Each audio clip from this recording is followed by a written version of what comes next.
بسم الله الرحمن الرحيم. بسم الله الرحمن الرحيم. السلام عليكم ورحمة الله وبركاته. إن الحمد لله نحمده ونستعينه ونستغفره ونعوذ بالله من شرور أنفسنا وسيئات أعمالنا. من يهده الله فلا مضل له ومن يضلله فلا هادي له. أشهد أن لا إله إلا الله وحده لا شريك له وأشهد أن محمدا عبده ورسوله الذي لا نبي ولا رسول بعده. قال الله تعالى في كتابه الكريم: يا أيها الذين آمنوا اتقوا الله حق تقاته ولا تموتن إلا وأنتم مسلمون. وقال أيضا: يا أيها الناس اتقوا ربكم الذي خلقكم من نفس واحدة وخلق منها زوجها وبث منهما رجالا كثيرا ونساء واتقوا الله الذي تساءلون به والأرحام إن الله كان عليكم رقيبا. وقال عز من قائل: يا أيها الذين آمنوا اتقوا الله وقولوا قولا سديدا يصلح لكم أعمالكم ويغفر لكم ذنوبكم ومن يطع الله ورسوله فقد فاز فوزا عظيما. أما بعد، فإن أصدق الحديث كتاب الله وخير الهدى هدى محمد صلى الله عليه وسلم وشر الأمور محدثاتها فإن كل محدثة بدعة وكل بدعة ضلالة وكل ضلالة في النار. Ikhwani wa akhwati, a'azzani Allah wa iyyakum. Insyaallah pada pertemuan kali ini kita akan melanjutkan kajian kita dari kitab Ad-Da'u wad-Dawa. Kita sampai pada pasal tentang awqat al-istijabah. Masih berkaitan dengan bab doa. Masih berkaitan dengan bab doa. Sekarang kita akan mempelajari atau mengenal waktu-waktu mustajab. Waktu-waktu mustajab. Apa yang dimaksud dengan waktu-waktu mustajab? Waktu mustajab di sini adalah waktu yang mana Allah Subhanahu wa taala mengijabahi semua doa yang dipanjatkan oleh hamba-hambanya.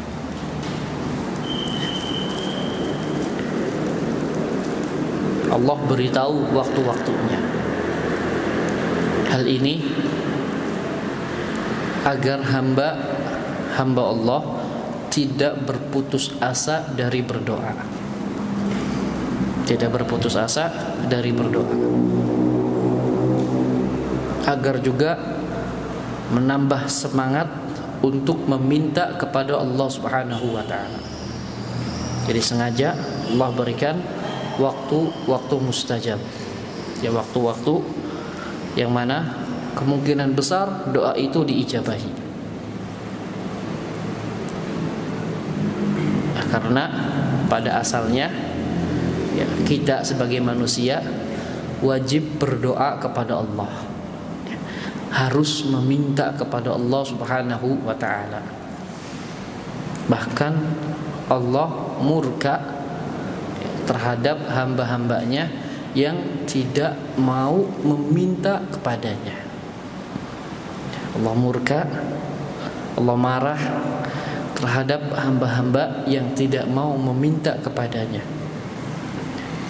Sebagaimana dijelaskan oleh Nabi sallallahu alaihi wasallam, man lam yas'alillaha yaghdab alaihi. Siapa saja yang tidak mau meminta kepada Allah Subhanahu wa taala, yaghdab alaihi, Allah pun murka kepadanya. Kawan dan akhwat yang dirahmati Allah Subhanahu wa taala, di sini dijelaskan wa idza jumi'a ma'ad du'a'i hudurul qalbi. Apabila ketika kita berdoa, kita hadirkan hati kita. Mengapa? Karena Allah tidak mengijabahi doa dari hati yang lalai. Bagaimana? Kita hanya melafadzkan saja secara lisan. Kita hanya melafadzkan saja secara lisan, namun hatinya tidak meresapi apa yang kita lafadzkan. Ya, maka doa seperti itu merupakan doa yang keluar dari hati yang lalai. Ya. Maka di sini dijelaskan, ya, sebab mustajab, sebab diijabahi doa, ya, hudurul qalbi, hadirnya hati, khusyuknya hati ketika berdoa. Ya, kita hadirkan hati kita, kita berusaha memahami apa yang kita ucapkan. Wa sadafa waqtan min awqatil ijabah, dan berdoa pada waktu-waktu mustajab. Berdoa pada waktu-waktu mustajab. Ya, maka berdoa ini sini dijelaskan yang pertama hudurul qalb. Ya, sebab doa tersebut diijabahi adalah hadirnya hati. Hadirnya hati, kemudian berusaha berdoa pada waktu-waktu yang mustajab. Ya, waktu-waktu yang diijabahi. Maka di sini dijelaskan yang pertama ats-tsulusul akhiri minal lail. Sepertiga malam terakhir. Pada sepertiga malam terakhir. Ya, itu di antara waktu mustajab. Waktu-waktu mustajab. Bahkan waktu dari waktu-waktu mustajab itu pusatnya di sepertiga malam terakhir. Di saat semua manusia masih tenggelam dalam tidurnya, ya, ia bangun melakukan salat, kemudian bermunajat kepada Allah Jalla Jalaluh, ya, maka ya Allah pun akan mengijabahi doa-doanya. Itu waktu di antara waktu-waktu mustajab, bahkan waktu yang paling mustajab, sepertiga malam terakhir. Bagaimana sih menghitung sepertiga malam terakhir? Bagaimana cara kita menghitung sepertiga malam terakhir? Yaitu dengan mengetahui, ya, waktu maghrib dan waktu subuh lalu dibagi 3. Mengetahui waktu maghrib dan subuh dibagi 3. Misalnya sekarang maghrib jam 6, subuh jam 4. Maka dari jam 6 ke jam 4 itu berapa jam kira-kira? Ada 8 lebih. Jam 6 ke 12 6 jam, 10 jam. Ya, 10 jam. Maka dibagi 3. Sepertiga pertama ya dari jam 6 ditambah 3 jam. Sepertiga malam kedua dari tadi tambah 3 jam. Dan sepertiga malam terakhir tambah 3 jam. Itu menghitung waktu sepertiga malam terakhir. Ya, dan kurang lebih kalau di Indonesia ini sepertiga malam terakhir itu ya minimal 2 jam. Sepertiga malam terakhir itu minimal kita mendapatkan jatah 2 jam.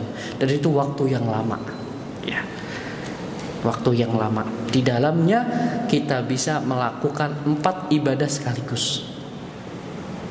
Yang pertama qiyamul lail, ya. Yang kedua tilawatul Quran. Yang ketiga membaca zikir-zikir. Yang keempat berdoa. Itu bisa kita lakukan dalam waktu sepertiga malam terakhir.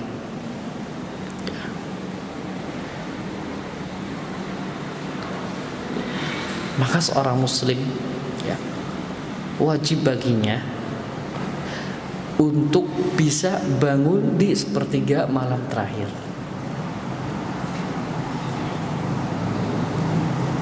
Untuk melakukan qiyamul lail. Mengapa? Karena kata Nabi, qiyamul lail ini da'bu salihin. Adatnya, kebiasaannya orang-orang salih. Da'bu as-salihin, kebiasaannya orang-orang salih. Maka orang-orang salih itu bangun di sepertiga malam terakhir. Kebiasaan mereka seperti ini. Maka harus kita tiru kebiasaan tersebut. Ya. Apalagi di waktu tersebut, ya, Allah turun ke langit dunia. Lalu Allah bertanya, hal min mustaghfirin fa'aghfiru lahu. Siapa yang meminta ampun di waktu tersebut, aku akan ampuni. Man yad'uni astajib lahu. Siapa yang berdoa kepadaku, aku akan ijabahi. Man sa'alani sa'uti. Siapa yang meminta kepadaku, aku akan beri. Itu ada di sepertiga malam terakhir. Akhirnya waktu mulia. Waktu mulia. Dan seorang mukmin, seorang muslim yang memanfaatkan waktu ini, maka pasti ia menjadi orang yang mulia. Mengapa? Karena kata Nabi, syaraful mu'min qiyamuhu bil-lail. Mulianya seorang mukmin itu kapan? Ketika ia bisa melakukan qiyamul lail. Bisa bangun di sepertiga malam terakhir. Wa izzuhu istighna'u 'anin nas. Dan letak kemuliaannya ketika ia merasa tidak butuh kepada orang lain. Tidak mudah minta tolong kepada orang lain. Syaraful mukmin. Kemuliaan seorang mukmin terletak pada qiyamul lail, sepertiga malam terakhir. Kemudian di antara waktu lagi indal adzan, indal adzan, selepas adzan, selepas adzan, atau masuk dalam bab sini adalah bainal adzani wal iqamah, antara adzan dan iqamah. Itu waktu mustajab. Dan waktu ini berulang, Waktu ini berulang setiap hari. Bahkan ada yang berulang sehari itu beberapa kali. Contoh kayak baina adzan wal iqamat. Ini dalam satu hari minimal berulang 5 kali. Atau berulang 5 kali waktu mustajab ini. Namun sangat disayangkan banyak sekali kaum muslimin yang melalaikan waktu mustajab ini. Terutama adzan dan iqamat. Itu waktu mustajab. Waktu mustajab. Gunakan waktu tersebut untuk bermunajat kepada Allah Subhanahu wa taala. Kemudian wa adbar as-salawatil maktubati. Akhir-akhir dari salat wajib. Artinya setelah selesai membaca tasyahud akhir sebelum salam. Itu di antara waktu mustajab. Sebelum salam. Kita beres membaca tasyahud akhir, mau salam, tunda dulu salamnya, kita minta doa di situ. Kita berdoa di situ.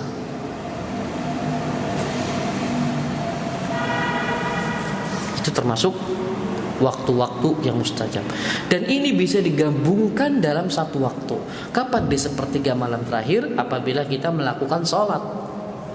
Maka kita dapat waktu yang pertama, juga dapat waktu yang kedua, yaitu sebelum salam.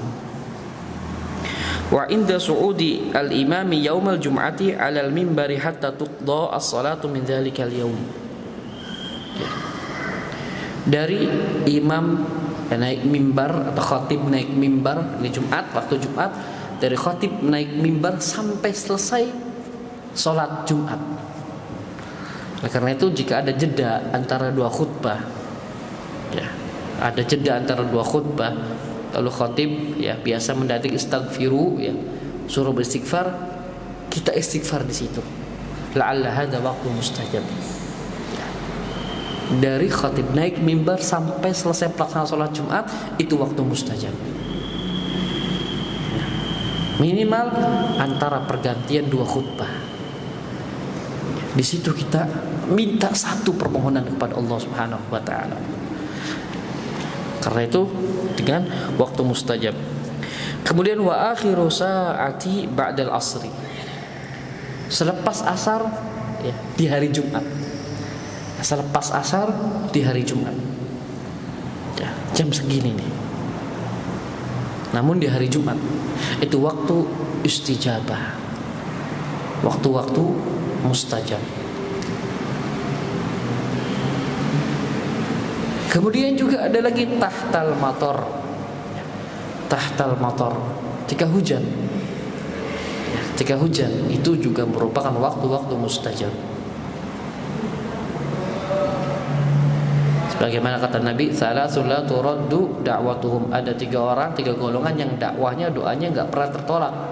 Di antaranya berdoa dikala hujan. memohon kepada Allah Subhanahu wa taala kala waktu hujan.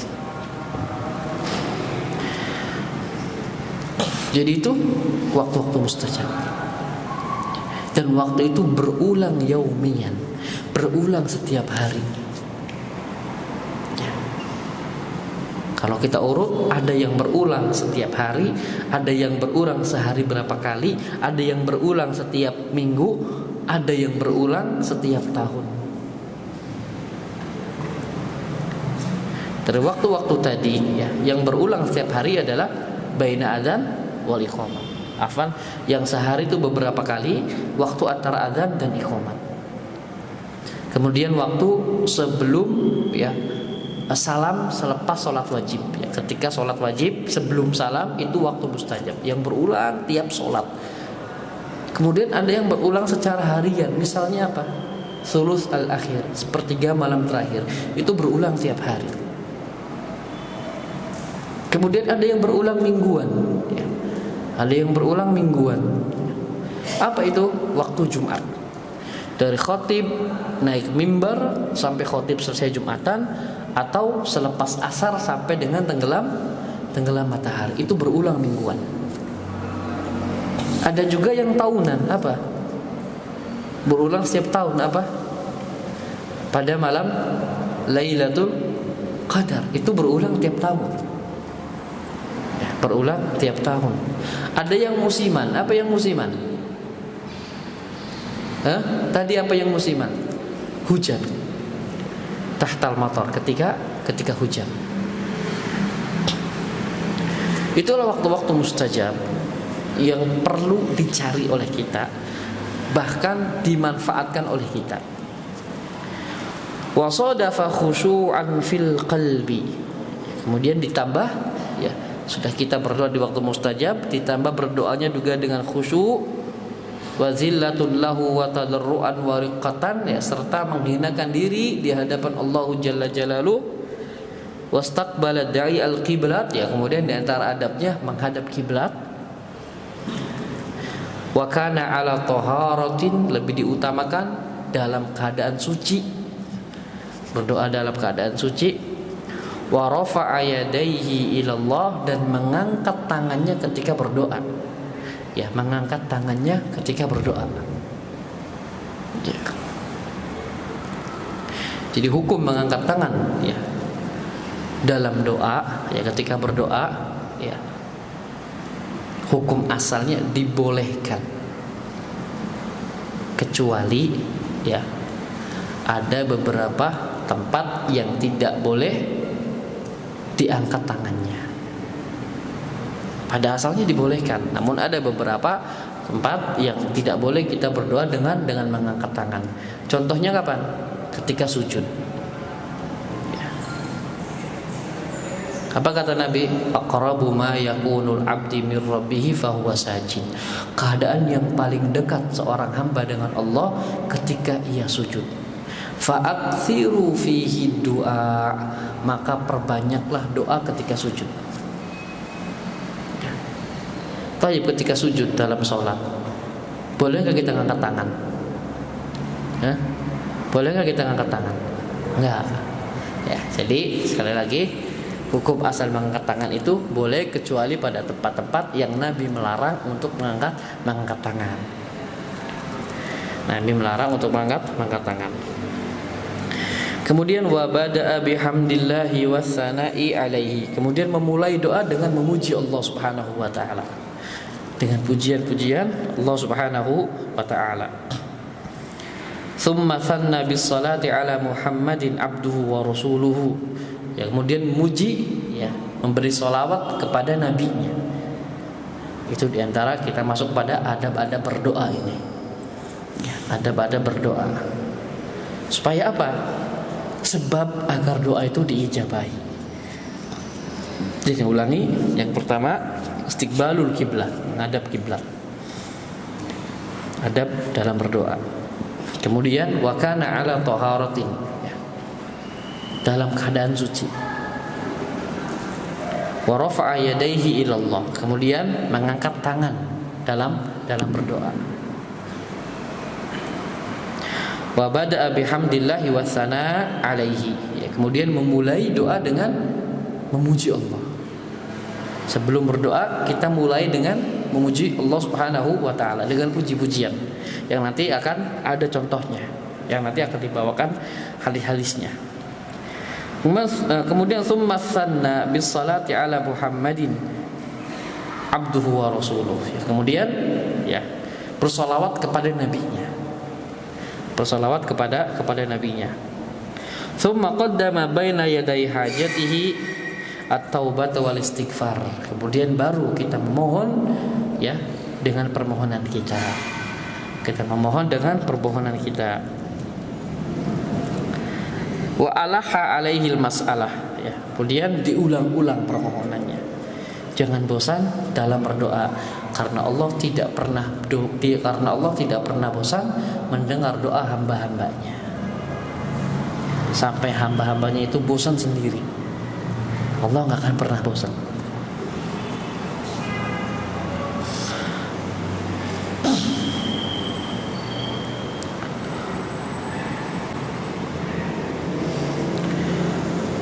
Kemudian kita masuk ya ke beberapa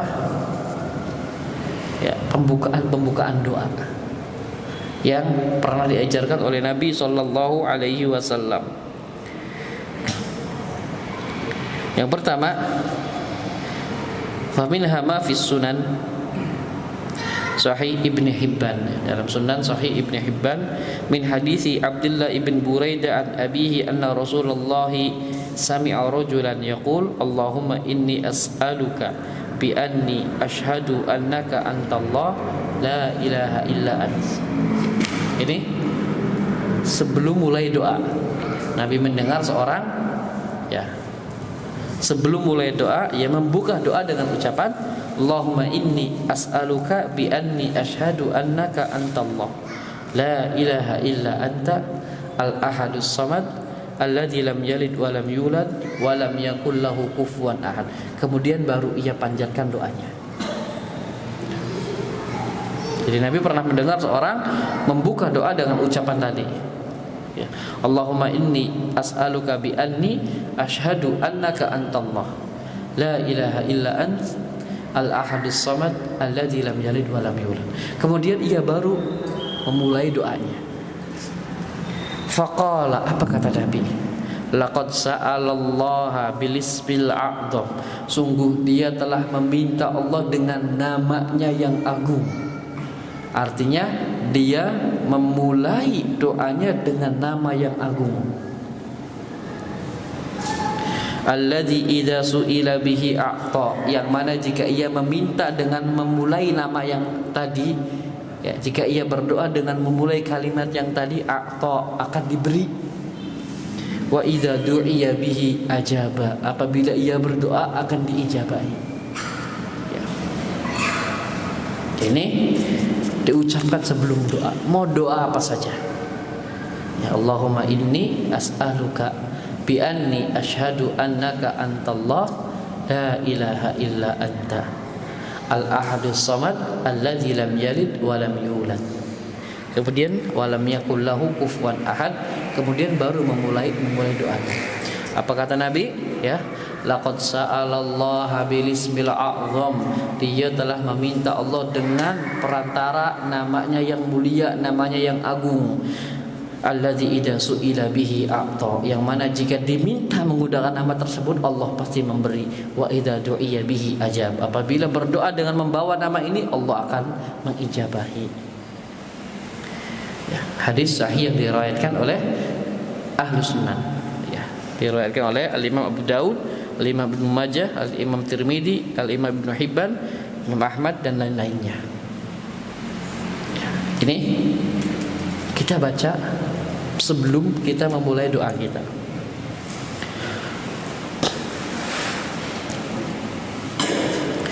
Kemudian wa fi sunani wa sahih Ibnu Hibban aidan min hadits Anas ibn Malik ya, masih dalam ya periwayatan yang sama di kitab Sahih Ibnu Hibban min hadits Anas ibn Malik ya, dari hadis Anas ibn Malik annahu kana ma'a Rasulillahi jalisan wa rajulun yusalli, bahwa Anas ibn Malik itu bersama Nabi dan di sampingnya ada seorang yang sholat.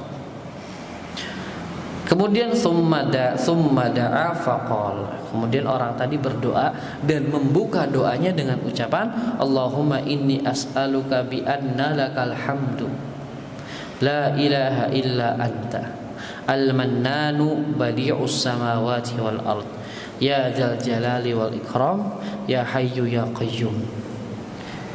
Ia memulai doanya dengan ucapan ini.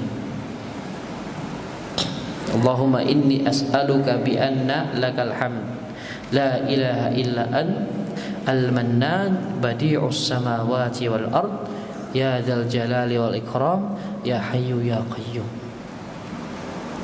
Ya. Ini namanya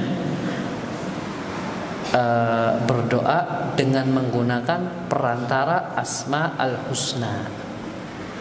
Ya, berdoa dengan wasilah Asma al-Husna. Nah, wasilah ini wasilah yang dibolehkan. Wasilah amal soleh yang dibolehkan itu diantaranya menggunakan Asmaul Husna ketika berdoa. Ya, jadi ketika ingin meminta kepada Allah, ya kita buka doa kita tersebut dengan ucapan tadi. Ya, dengan ucapan yang telah disebutkan tadi. Faqala an-nabiyyu, maka Nabi bersabda, laqad sa'alallaha bismihil azim, sungguh dia telah meminta kepada Allah dengan perantara namanya yang agung. Ya, Asmaul Husna. Alladzi idza du'iya bihi ajab, yang mana jika dia berdoa membuka doanya dengan doa tadi, ya, membuka doanya dengan ucapan tadi ajab, diijabahi. Wa idza su'ila bihi a'ta, apabila meminta, ya, maka pasti akan diberi.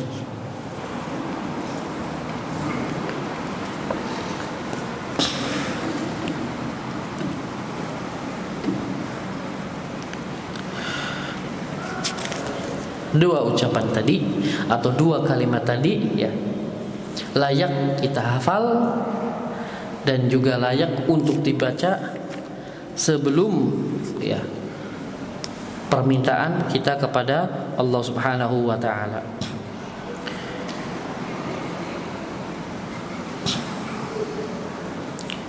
Kemudian wa fi Jami' at-Tirmidzi, di dalam Jami' at-Tirmidzi min hadits Abi Hurairah radhiyallahu anhu, dari hadis Abu Hurairah radhiyallahu anhu, anna an-nabiyya idza kana ahammahul amru, ya, Nabi ketika menghadapi masalah yang besar, ya, karena Nabi ini pemimpin, ya, pasti setiap pemimpin itu menghadapi masalah, ada masalah di depannya. Siapapun dia, kalau pemimpin pasti terdapat masalah di depannya yang harus diselesaikan.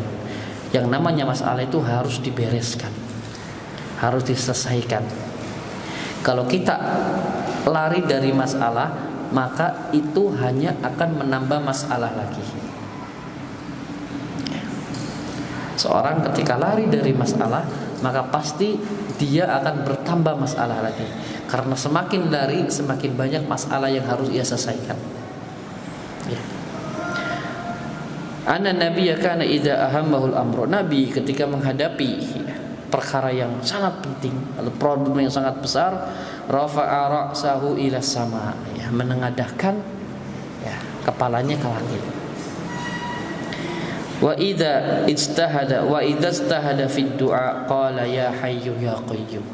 Kemudian mulai meminta kepada Allah, mulai bersungguh-sungguh berdoa kepada Allah dengan membuka doa tersebut dengan ucapan apa? Ya hayyu ya qayyum. Ya, dalam riwayat lain, ya hayyu ya qayyum bi rahmatika astaghits. Ya hayyu ya qayyum bi rahmatika astaghits. Jadi bisa juga kita membuka, ya, ketika ada masalah besar yang menimpa kita, yang seolah-olah la malja'a wa la manja'a bihi illa illallah. Tidak ada yang bisa menyelesaikan masalah tersebut, ya, kecuali Allah. Maka kita berdoa kepada Allah, mengadahkan kepala kita sebagaimana Nabi mengadahkan kepalanya ke langit. Kemudian tinggal ucapkan ya hayyu ya qayyum bi rahmatika astaghits. Ya hayyu ya qayyum bi rahmatika astaghits. Kemudian baru sebutkan hajatnya. Insyaallah, ya, Allah akan bantu untuk menyelesaikan, ya, masalah-masalah yang dihadapinya. Kemudian wa fi Jami' Tirmidzi aidan min hadis Sa'ad ibn Abi Waqqas. Masih dalam Jami' Tirmidzi dari hadis Sa'ad ibn Abi Waqqas anin Nabi, dari Nabi sallallahu alaihi wasallam, beliau bersabda, da'watu Dhinnun idda'a wa huwa fi batnil hut. Doa ya Nabi Yunus ketika berada di perut ya, ikan.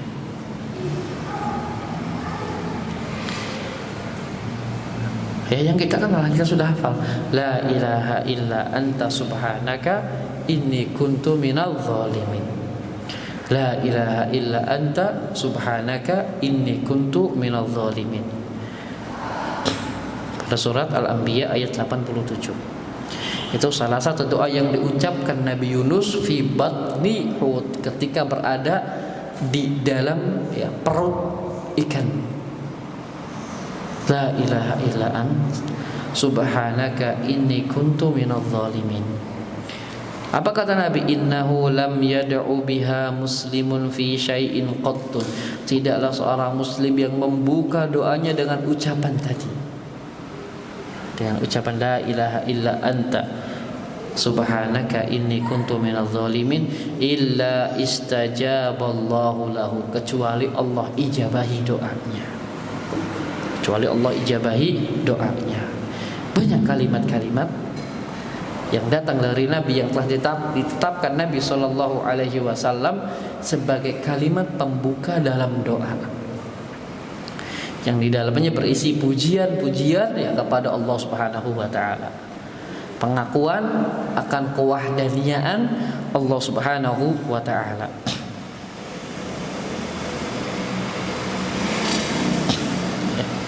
Dalam Mustadrak Al-Imam Hakim min hadis Sa'ad ani Nabi, ala ukhbirukum bi syai'in, maukah aku beri kepada kalian sesuatu, idza nazala bi rajulin amrun muhim, ketika seorang mendapatkan permasalahan yang sangat besar, fada'a bihi yufarrijullahu anhu, kemudian ia berdoa kepada Allah agar permasalahan itu diselesaikan, maka Allah akan selesaikan permasalahannya.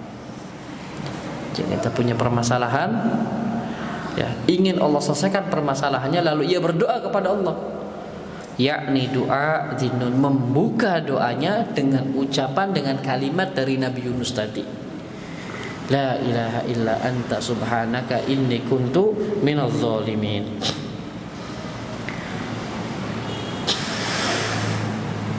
Wa fi sahihi aidan, ya, masih dalam sahih Mustadrak Al-Hakim ya, annahu sami'an nabi, ya, bahwa beliau pernah mendengar Nabi sallallahu alaihi wasallam bersabda, hal adullukum ala ismillahil a'zam, maukah aku tunjukkan kepada kalian nama Allah yang paling agung.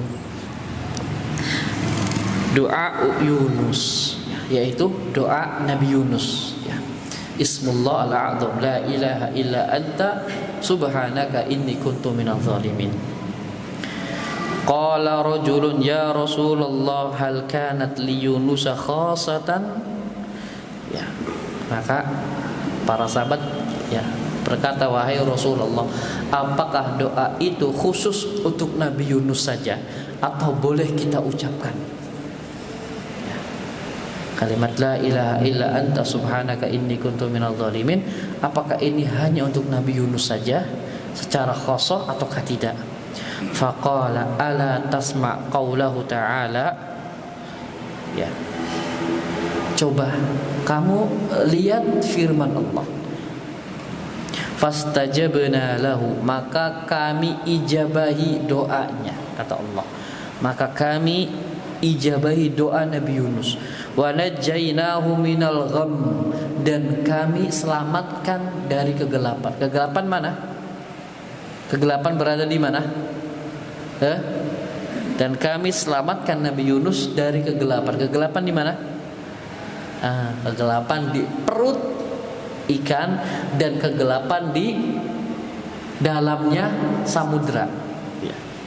Wa najjaynahu minal gham. Akibat doa tersebut, kalimat yang diucapkan oleh Nabi Yunus, Allah ijabahi doanya dan Allah selamatkan Nabi Yunus Wa kadzalika nunjil mu'minin. Begitu juga kami menyelamatkan orang-orang mukmin. Ya. Maka kata Allah, doa Nabi Yunus tadi tidak hanya khusus Nabi Yunus saja. Dari kalimat mana? Wa kadzalika nunjil mu'minin. Begitu juga kami selamatkan orang-orang mukmin yang ketika menghadapi permasalahan yang berat lalu berdoa, membuka doanya dengan doa ini, akan kami selamatkan juga. Fa ayyama muslimin da'a biha fi maradihi 40 marad fa ayyama muslimin da'a biha fi maradihi 40 marratan, maka tidaklah seorang muslim yang berdoa ketika sakitnya dengan doa tadi 40 kali. Farata fi maradihi dzalik, kemudian meninggallah itu. Mengucapkan tadi selama 40 kali, mengucapkan la ilaha illa anta subhanaka inni kuntu minadz zalimin, mengucapkan selama 40 kali ketika sakitnya, kemudian ditakdirkan meninggal oleh Allah. Dzalik fi maradihi dzalik u'tiya ajra syahid, akan diberi pahala orang yang mati syahid. Ini merupakan kabar gembira bagi orang-orang yang sakit. Banyak pahala yang bisa diraih dari orang-orang yang sakit. Yang pertama, senantiasa husnuzon kepada Allah Subhanahu wa taala. Senantiasa berbaik sangka kepada Allah Subhanahu wa taala. Ya, karena husnuzon kepada Allah Subhanahu wa taala itu berpahala, merupakan sebuah ibadah. Selama sakitnya ia berhusnudzon kepada Allah, maka selama itu pula ia mendapatkan pahala. Karena husnudzon, berbaik sangka kepada Allah, ini merupakan ibadah. Sebagaimana lawannya suudzon billah, ya, berburuk sangka kepada Allah, itu merupakan dosa. Ini hiburan bagi orang yang sakit.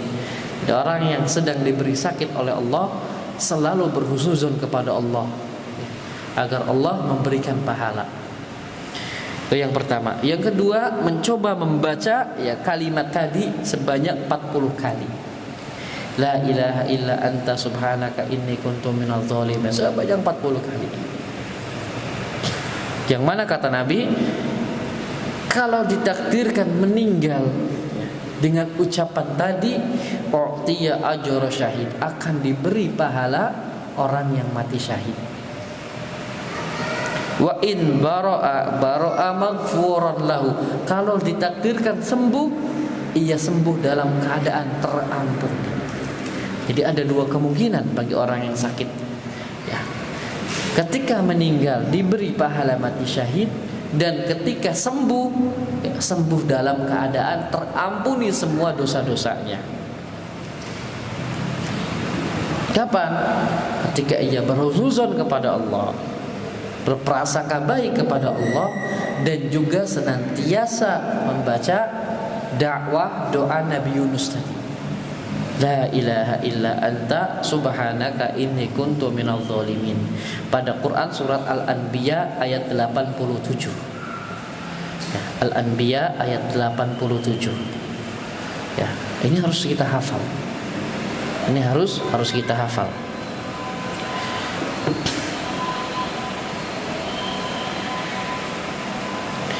Kemudian wa fi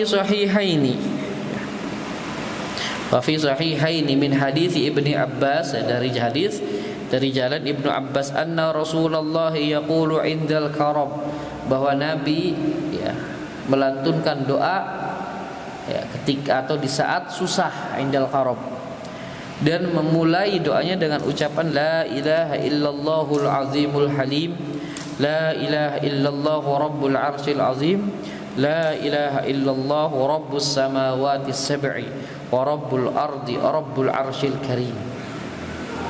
Ya. Memulai doanya, membuka doanya dengan bacaan tadi, kemudian baru ia berdoa.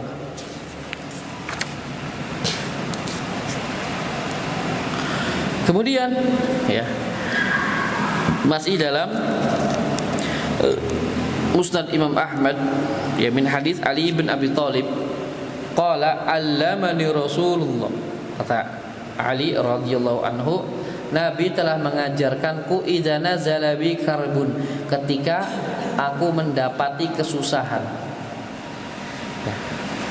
Nabi mengajariku kalimat ketika aku tertimpa musibah, tertimpa kesusahan. An aqul, agar aku mengatakan la ilaha illallah al-alimul karim. La ilaha illallah al-halimul karim. Subhanallah wa tabarakallahu rabbul arsyil azim walhamdulillahi rabbil alamin.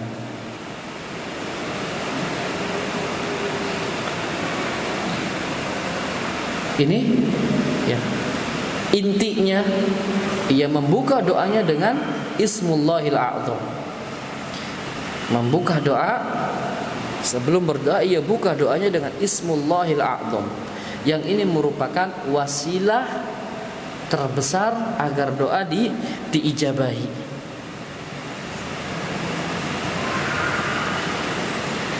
Senantiasa hal ini kita ucapkan ketika kita berdoa. Senantiasa hal ini harus kita ucapkan ketika kita berdoa. Dan juga jangan lupa menghadirkan hati ketika berdoa. Karena Allah tidak menerima la yaqbal doa an qalbin ghafil. Karena Allah tidak menerima doa dari hati yang lalai. Karena sungguhnya Allah tidak mendengar doa dari hati yang lalai.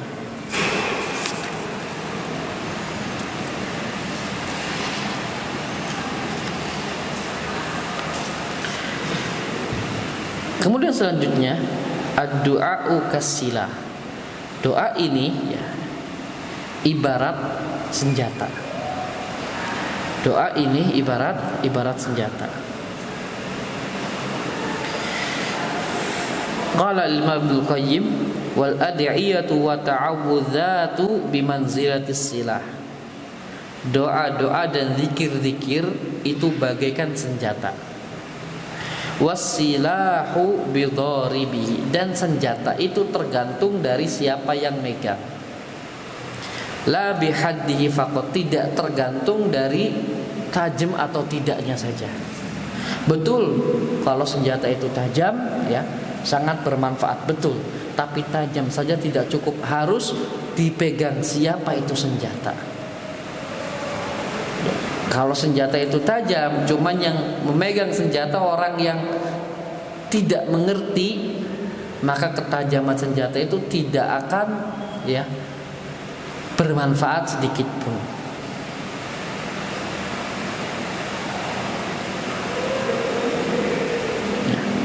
Begitu juga dengan doa. Begitu juga dengan doa. Famata kana silahu silahan tamman la afata bihi. Doa yang kita panjatkan kepada Allah adalah doa yang bagus, doa yang sempurna. Wasa'idu sa'idun qawiyun, ya. Yang berdoa juga ya, orang yang berdoa juga orang yang bagus, yang memenuhi adab-adabnya. Di antaranya ya, khusyuk dalam berdoa, wal mani'u mafqudun, dan tidak ada yang menghalangi doa ya, karena ada nanti ya bab-bab penghalang doa yang bisa menghalang-halangi doa.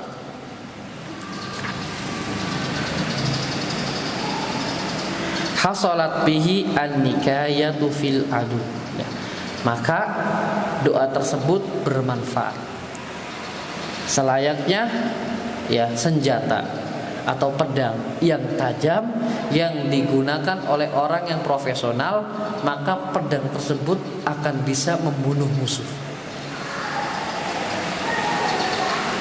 Begitu juga doa yang dipanjatkan adalah doa yang baik, yang memanjatkan orangnya pun orang yang baik. Penghalang doa tidak ada, maka insya Allah doanya akan dikabulkan oleh Allah Subhanahu wa ta'ala. Wa mata takhallafa wahidun min hadhihi ya, jika satu saja tidak terpenuhi ya, satu saja tidak terpenuhi, contoh kayak senjata tadi dipegang oleh orang yang tidak profesional, ya maka senjata tadi nggak bermanfaat. Begitu juga doa, walaupun doa yang diucapkan itu doa baik, namun ketika yang mengucapkan doa tersebut hatinya tidak khusyuk, hatinya lalai, hatinya kemana-mana, ya maka jangan harap doa itu bermanfaat. Wa mata takhallafa wahidun min hadhihi salasati takhallafa ta'sir. Jika satu saja tidak terpenuhi dalam berdoa tadi, maka doa itu enggak akan berpengaruh sedikit pun. Maka sudah selayaknya ya kita juga harus mempelajari, harus mengenal apa sih mawani doa. Apa sih ya penghalang-penghalang dari doa. Karena ya terkadang gara-gara penghalang itu doa ya tidak akan sampai kepada Allah Subhanahu wa taala. Mengapa? Karena terhalang-halang. Ya, karena terhalang-halang. Di antara mawani doa, di antara penghalang-penghalang doa, yaitu doa tidak akan sampai dari orang yang senantiasa mengkonsumsi yang haram. Doa tertahan dari orang yang senantiasa mengkonsumsi ya barang haram, sesuatu yang diharamkan Allah Subhanahu wa taala, baik diharamkan karena zatnya ataupun diharamkan karena sebabnya. Sebagaimana dalam hadis yang panjang, sebagaimana dijelaskan dalam hadis yang panjang, ada orang yang berdoa kepada Allah, menengadahkan tangannya kepada Allah, lakin mat'amuhu haram wa mashrabuhu haram wa malbasuhu haram fa anna yustajab. Namun orang tersebut ya, makanannya haram, minumannya haram, pakaiannya juga haram, fa anna yustajab. Maka bagaimana dia mau diijabahi doanya? Sementara ada penghalang, ya ada penghalang yang menghalang-halangi sampainya doa kepada Allah Subhanahu wa taala. Maka harus perhatikan ya, apa yang masuk ke mulut kita, apa yang kita pakai, apa yang kita minum, itu kita perhatikan. Dan ini juga motivasi bagi kita jika kita merasa ya, sudah berdoa kepada Allah namun tak kunjung diijabahi. Introspeksi. Bukan kita menyalahkan yang lain. Kita coba salahkan diri kita sendiri. Coba kita berpikir, apakah ada sesuatu yang bukan menjadi hak kita masuk ke dalam perut kita? Apakah ada sesuatu yang bukan menjadi hak kita lalu kita pakai, kita gunakan? Karena pada asalnya tidak boleh bagi kita menggunakan hak orang lain ya, atau memakan hak orang lain tanpa izin. Itu yang dinamakan sesuatu yang diharamkan. Baik haram karena sebabnya, kayak tadi sebab mendapatkannya haram, atau karena zatnya memang sudah haram. Contoh kayak daging babi, daging khinzir, itu zatnya haram. Walaupun kita memperoleh dengan cara halal, dengan cara membeli, tetap itu disebut halal apa haram? Haram, karena zatnya telah diharamkan. Atau ya yang diharamkan karena kasabnya, cara memperolehnya. Contoh roti. Ya, roti ini pada asalnya halal, namun karena cara kita mendapatkan roti ini dengan mengambil ya, dengan mencuri, maka roti itu bagi kita menjadi haram. Ini yang dinamakan dengan kasabnya, caranya. Maka perhatikan, ada tidak kira-kira sesuatu yang bukan menjadi milik kita lalu kita gunakan? Karena itu di antara sebab terbesar ya, min mawani'id du'a, sebab terbesar dari dihalang-halanginya doa. Bagaimana dalam hadis tadi ya, walaupun ia menengadahkan tangannya, ia mengangkat kepalanya, menengadahkan tangannya, namun mat'amuhu haram, makanannya haram, mashrabuhu haram, minumannya haram, Wa malbasu haram, pakaiannya pun haram. Fa anna yustajab. Bagaimana mau diijabahi orang model seperti ini? Ya. Sekali lagi harus kita perhatikan, dan ini adalah masalah yang sangat penting. Nabi Allah berfirman, ya ayyuhalladzina amanu la ta'kulu amwalakum bainakum bil batil. Wahai orang yang beriman, janganlah engkau memakan harta orang lain, menggunakan harta orang lain bil batil, dengan cara yang salah. Dengan cara yang salah. Dari ayat ini ya, para ulama mengambil kesimpulan bahwasanya asal muamalah, asal daripada muamalah itu halal, kecuali muamalah yang mengandung unsur yang pertama riba, ya, yang kedua judi, yang ketiga zalim. Jadi muamalah yang terdapat unsur riba, unsur judi atau unsur zalimnya, maka muamalah tersebut dilarang. Dilarang. Karena walaupun asal muamalah itu adalah halal, asal ya lagi tidak terdapat di dalamnya 3 unsur: riba, ya, judi, dan unsur kezaliman. Karena ini berpengaruh dengan apa yang kita makan, berpengaruh dengan apa yang kita masukkan ke dalam mulut kita. Oleh karena itu diriwayatkan oleh para salaf ya, ketika ia memakan makanan yang syubhat, yang belum jelas halal atau haramnya, maka ia memasukkan tangannya ya ke dalam mulut untuk memuntahkan isinya.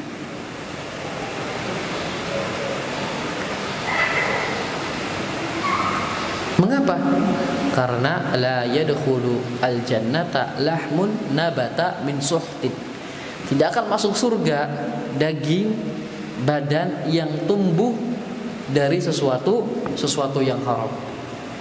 Ya, tidak akan masuk surga badan ya, daging yang tumbuh min suhtin, dari sesuatu yang haram.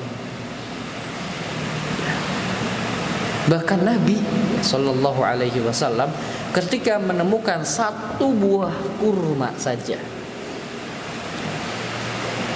menemukan 1 biji kurma, apa kata Nabi? Laula akhafu annaha minas sadaqah la akaltuha. Kalau saja aku enggak takut kurma itu kurma sedekah, pasti aku akan memakan kurma tersebut. Karena keluarga Nabi itu tidak boleh menerima atau memakan sedekah. Ya, keluarga Nabi tidak boleh menerima atau tidak boleh memakan sedekah. Jadi sedekah itu haram hukumnya bagi Nabi dan keluarganya. Ya. Kata Nabi apa? Kalau saya nggak takut itu dari sedekah, saya akan makan kurma tersebut. Ya. Lihat bagaimana kehati-hatian Nabi.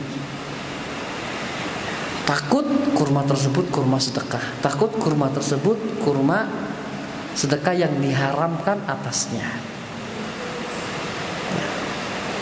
Dan masih banyak lagi kisah ya para salaf, kisah para sahabat tentang bagaimana kehati-hatiannya dalam ya, memakan ya, makanan atau meminum minuman. Jadi berhati-hati, harus kita perhatikan ya bahwasanya sesuatu yang kita konsumsi harus benar-benar sesuatu yang menjadi halal bagi kita, agar doa kita sampai kepada didengar oleh Allah Subhanahu wa taala.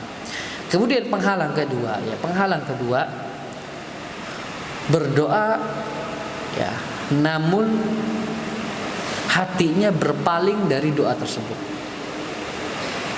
Berdoa namun hatinya berpaling dari doa tersebut. Artinya doa hanya sebatas ucapan di bibir saja. Doa hanya sebatas ucapan ya, yang ada di lisan saja. Hatinya sama sekali ya tidak memahami apa yang diucapkan oleh lisan. Atau hatinya sama sekali tidak satu jalur dengan apa yang keluar dari lisan. Ini yang disebut oleh Nabi qalbun ghafil, hati yang lalai. Ya.